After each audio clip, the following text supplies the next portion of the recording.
বাংলাদেশ ব্যাংকের সাস্টেনেবল তথা টেকসই রেটিং পাওয়া 10 ব্যাংকের 9টিতে গত এক বছরে বিদেশিদের শেয়ারে বিনিয়োগ কমে গেছে। বিশ্লেষকরা বলছেন, এসব রেটিং নিয়ে প্রশ্ন আছে, তবে তারপরও কিছু ব্যাংকের কার্যক্রমে স্বচ্ছতা থাকায় ও বিনিয়োগ লাভজনক হওয়ায় সেখানে বিনিয়োগ বাড়লেও অনেক ব্যাংকই প্রকৃত খেলাপি ঋণের চিত্র প্রকাশ না করে কৃত্রিমভাবে আর্থিক অবস্থা ভালো দেখাচ্ছে। সেসব ব্যাংকের শেয়ার কিনতে আগ্রহী নয় বিদেশি বিনিয়োগকারীরা।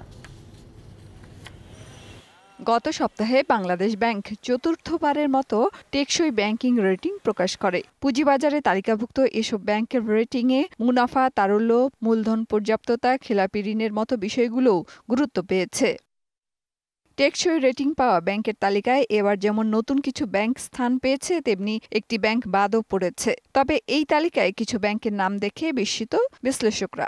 আমি দেখলাম 10টা ব্যাংক, এটা ঠিকই আছে তাদের লিস্ট, কিন্তু আমাদের একটা নতুন 2টা ব্যাংক যোগ হয়েছে যেগুলো নিয়ে বিনিয়োগকারীদের মধ্যে ইপস অ্যান্ড বার্স আছে।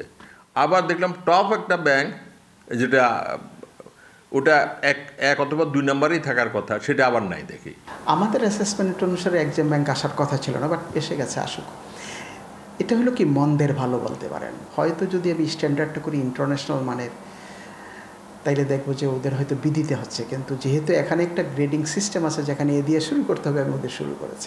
পুঁজিবাজারে তালিকাভুক্ত এসব ব্যাংকের পোর্টফোলিও থেকে দেখা যাচ্ছে, গত এক বছরে একটি মাত্র ব্যাংকে বিদেশি বিনিয়োগকারীরা শেয়ার কেনা বাড়িয়েছে, বাকি 9 ব্যাংকই কমেছে।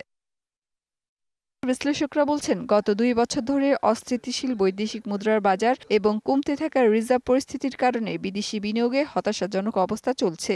এই পরিস্থিতিতেও কোনো প্রতিষ্ঠানে বিদেশি বিনিয়োগ বাড়লে তার স্বচ্ছতা ও ব্যবসায়িক লাভের সম্ভাবনা থাকার কারণেই বাড়ছে। যেমন ব্র্যাক ব্যাংকের যদি আমরা স্টক হোল্ডার দেখি, শেয়ার মার্কেটের এই পতনের পরেও এখন মনে হয় 38% শেয়ার বিদেশিরা হোল্ড করে। বাংলাদেশে আর কোনো আর্থিক প্রতিষ্ঠানের শেয়ার বিদেশিরা এইভাবে হোল্ড করে না। এটা একটা আস্থার নিদর্শন। ঢাকা স্টক এক্সচেঞ্জের তথ্য বলছে, তালিকাভুক্ত ব্যাংকগুলোর 36টির মধ্যে অন্তত 14টির শেয়ারের দাম ফেস ভ্যালুর নিচে নেমে গেছে।